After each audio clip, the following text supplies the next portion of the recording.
wanted to see me? Yes, Paul. I really like the way that you dance. No, I mean it. So I figured we'd try this again. For one thing, if you're going to change your name, why go from a Puerto Rican one to an Italian one? Because I don't look it. I mean, everyone's always saying, oh, you don't look Puerto Rican, you don't look Puerto Rican, but I am. So you figured you look Italian? No, I just wanted to become someone new. So I became Paul San Marco. Why did you want to become somebody new?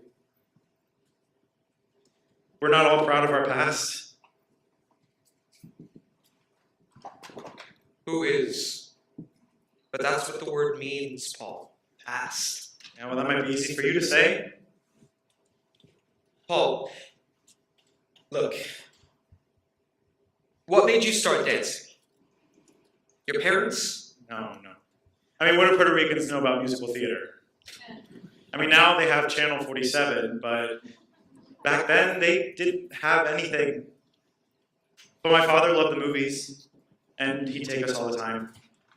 He worked nights, and so he'd come home and he'd take us to 42nd Street, and we would get out of one movie and go to another, and another movie. I don't know why, but I always loved musicals.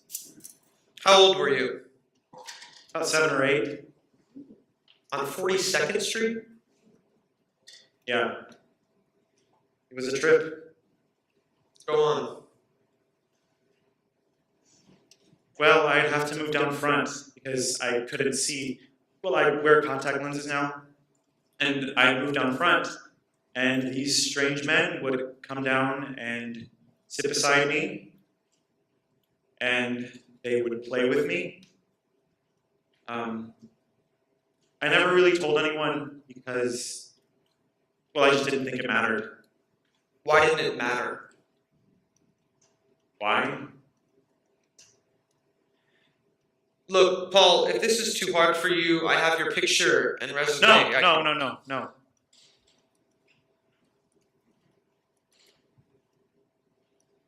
Okay. So from all those years of watching these movie musicals, I would dance around on the street, and I would get caught all the time. I mean, God, it was embarrassing. I was always being Sid Charisse. Always. Which I don't really understand because I always wanted to be an actor. I mean, I always wanted to perform. And once my cousin said to me, oh, you will never be an actor. And I knew she was saying that because I was such a sissy. I mean, I was terribly effeminate. I always knew that I was gay, but that never bothered me. What bothered me was that I didn't know how to be a boy. One day I looked at myself in the mirror and I said, you're 14 years old, and you're a faggot. What are you going to do with your life? By that time, I was at Cardinal Hayes High School. There were 3,000 boys there, and I had no protection anymore. No homeroom where I could be charming and funny so that all the tough guys would fight my battles for me like they did in small schools. And I loved school, but I just couldn't take it anymore. I mean, I wouldn't even raise my hand if I knew the answers to the questions because I would be terrified that they would laugh at me. And they would whistle at me in the hallways. I mean, it was just awful. It was just awful. So one day I go to the principal's office and I say to him, I'm a homosexual. Well, at a Catholic high school at the age of 15, you just don't do that. And he said to me, well, would you like to see a psychologist? So I did. And he said to me, well, I think you're very well adjusted for your age, and I think you should quit school. So I did. but not because I wanted to. I just couldn't take it anymore. You see, when I quit school, what I was trying to do was figure out who I was and how to be a man. And you know, there are a lot of people in this world who don't know how to be men. And since then, I found out that I am one. So I started hanging around 72nd Street, meeting all of these really strange people and just making friends with people that were like me so that I would finally realize what it is that I was. And someone said to me, well, hey, they're looking for male dancers at the Jewel Box with you. You know, the drag show. So I go down to audition. Now, after years of pretending to be Sid Charisse, I had this fabulous extension. I mean, I could turn anything. My first audition. And they said to me, well, you're too short to be a boy. How would you like to be a pony? I said, what's that?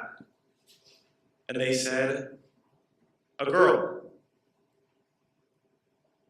Well, what would I have to do? Show us your legs. But I have hair on my legs. And they said, that's all right, just follow us upstairs. And so I did.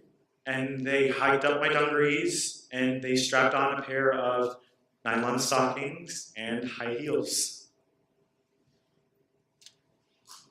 It was freaky, but it was incredible. So I go back downstairs and they say to me, oh, you have wonderful legs. I said, really? Terrific. It's so strange thinking about all this. I mean, this was a whole lifetime ago. I was just past the age of 16. And then there was a whole thing of me trying to keep this from my parents because I had to buy all this stuff, you know? I mean, like shoes to rehearse in, earrings, makeup, and I would hide it all, and my mother would find it. So I would tell her that it was for this girl who was doing the show, and she didn't want her mother to know what she was doing. And I was just holding it for her. She believed me. Well, I was finally in show business. It was the asshole of show business, but it was a job, nothing to brag about. And I had friends, but after a while, it just all became so demeaning. No one at the Jewel Box had any dignity, or they were all ashamed of themselves, or they considered themselves freaks. I don't know. I think it was just a lack of dignity that got to me, so I left. And I muddled around for a while. I was an office boy, I was a waiter, but with no proper education, you can't get a good job. So when the Jewel Box called to see if I'd come back, I did. And we were working the Apollo Theater on 125th Street. We were doing 4 shows and a movie, and it was very tacky. But the show was going to Chicago, and my parents wanted to say goodbye, so I told them to bring my luggage to the theater after the show. Well, we were doing this Oriental number. And I looked like Anime Wong. I mean, I had these 2 giant chrysanthemums on the side of my head, and I was wearing this beautiful golden headdress with these gold balls just dangling around. Well, I had to go on for the finale, so I started to go down the steps, and who should I see standing by the stage door? My parents. Well, I freaked. I mean, I didn't know what to do. They got there too early, so I said to myself, you know what, just walk right past them, and they will never even know that it was you. So I took a deep breath, and I started down the stairs, and just as soon as I passed my mother, I hear her say, "Oh my God."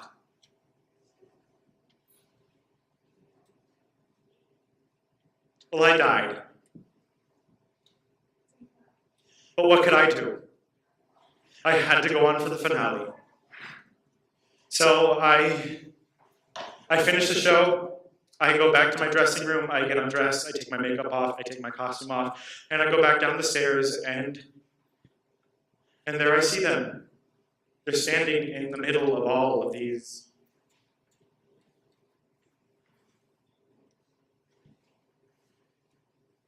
You know, all they said to me was, please write, make sure you eat,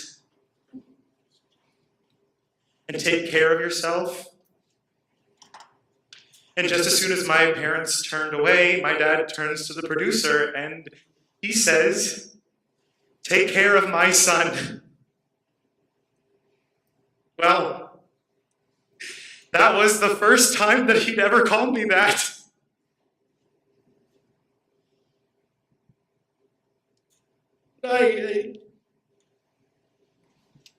I'm sorry.